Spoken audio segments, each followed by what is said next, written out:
Welcome to today's video, where we're going to learn how to change a reference array into a string for Salesforce public groups. This is super useful if you're working with Salesforce in Okta Admin Console. Let's jump right in. First things first, in your Okta Admin Console, go to Directory and then Profile Editor.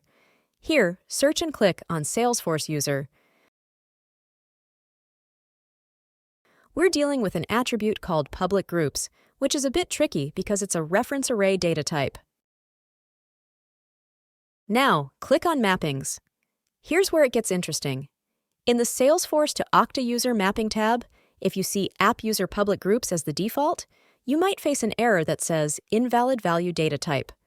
Don't worry, we've got a fix for that. To make sure everything maps correctly from Salesforce to your Okta user profile, we need to add a little something extra. Here's the trick.